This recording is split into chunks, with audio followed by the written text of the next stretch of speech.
Can we combine the jankiness of Ultimate Utility Machinedramon with the consistency of D-Brigade? Let's talk about it.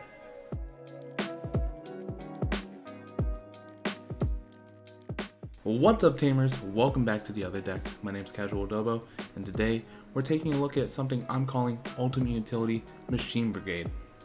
That's right, we're taking a concept that I tried to coin in BT5 when we were doing Ultimate Utility Shoutmon. If you want to check out the video, link is up here. But apparently Bandai also saw that because they're like, hey, EX01, here's Ultimate Utility Shoutmon, which in my, janky brain, I just want to put a bunch of ultimates in the trash in hand, play a Machinedramon, and profit. However, I tried to build something like that, and boy howdy did it break. So as I was trying to workshop it, trying to make it into a functional deck, I found out that my friend Peppor and his Commandramon deck list actually got featured on Taste of Victory, and I actually took a little bit of inspiration from him when making this. So essentially you'll see in the deck list, it is kind of a rookie core of D-Brigade and Commandramon, which so happen to also be cyborgs. So it also works with EX01's Hagurumon, as well as the inheritable on our new Guardramon. So we have that on our bottom end, and then on our top end, we do have our Machinedramon, who on play can put a bunch of different cyborgs underneath of it and give it a bunch of abilities that can make it absolutely powerful. But it wouldn't be one of my deck profiles if there wasn't a little bit of spice. So I did tech in some interesting megas as well as some interesting rookies, but you'll see that once we get to the deck profile. So without further ado, let's hop into it.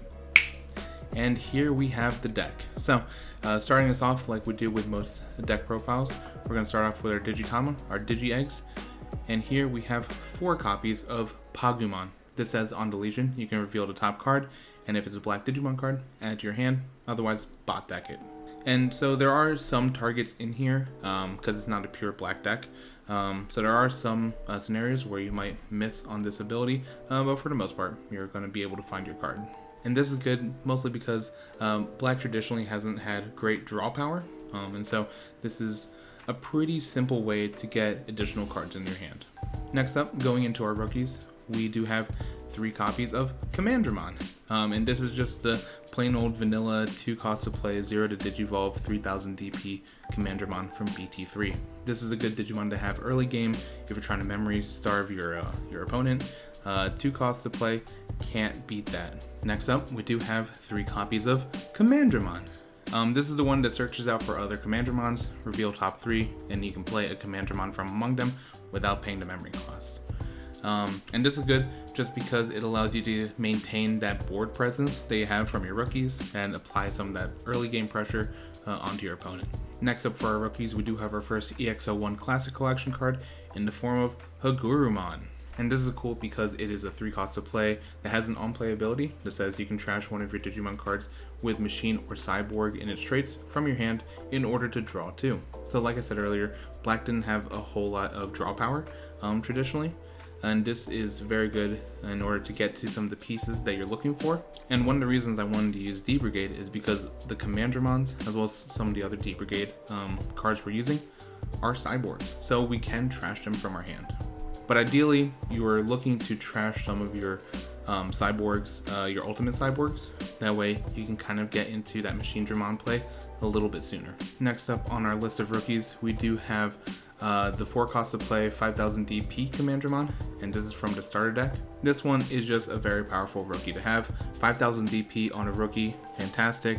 And if you can kind of play it for free from that searching Commandramon, then you're in a good spot. Then rounding out the rookies is 3 copies of Dracomon from the recent All-Force Featuremon starter deck. And so this is an inclusion that Peppor had put into his own D-Brigade list, and I thought was a fantastic inclusion for this Machinedramon deck. So if you don't know what it does, on play, reveal top 3, add 1 card with Dramon in its name from among them, and then bot deck the rest. So as it turns out in this deck list, there's a lot of targets with Dramon in them. So Machinedramon, there is Darkdramon, which is part of our D-Brigade package, Commandramon, obviously, Megadramon, which is the black or red Digimon card that we've seen a couple times being mixed and matched in here.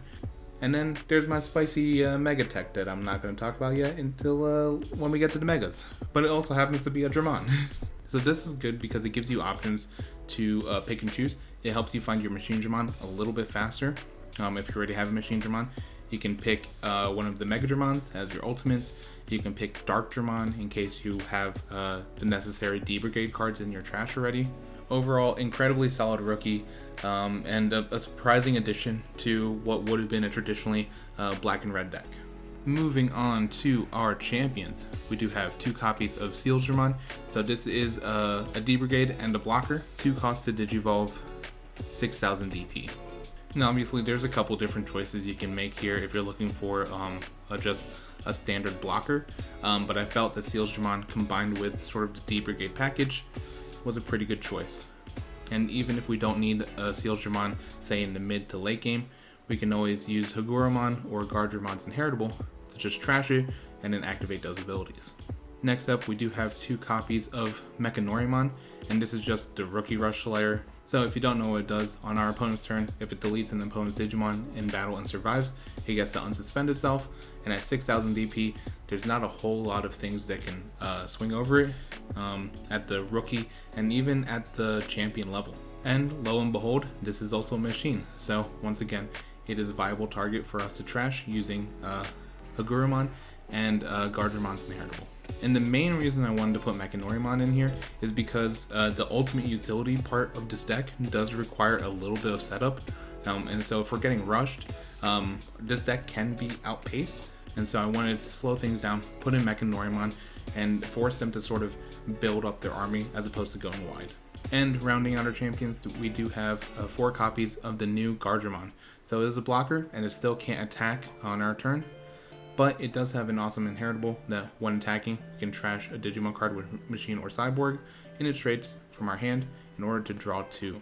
So it's very much like the Haguramon effect, and once again, gives us a little bit more draw power so that we can get into some of the things that we want to see. Next up for our ultimates. So if you notice at the top, we do have some wonky ratios. We're running 15 rookies, 8 champions, and then we go bump it up to 10 level 5s. So starting us off on our ultimates, we do have 1 copy of Metal Greymon, and while it does have reboot, we're mainly looking at the inheritable here. So on our turn, when this Digimon has a reboot, it gains security attack +1.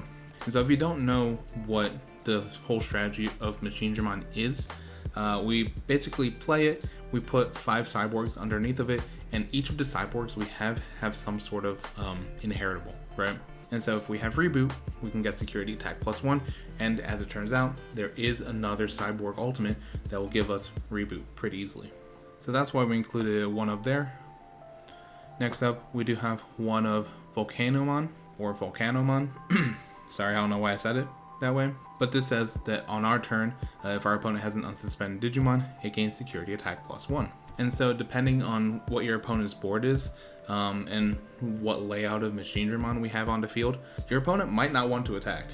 And the fact that it only requires 1 unsuspended Digimon is wild. So in my opinion, this is pretty much a free security attack +1. Next up on our ultimates, we do have EX01 Andramon. So this and the next couple of cyborgs that we're going to be talking about, especially from the EX01 Classic Collection, have the same when Digivolving ability. So you can reveal the top 3 of your deck and then add 1 level 6 Digimon card with Machine in its traits and then add it to your hand, and then you actually get to trash the remaining. So this helps us find our Machinedramon, find our other Mega, which you can see down over there, and then also fill up our trash so that we can get to our Machinedramon play faster.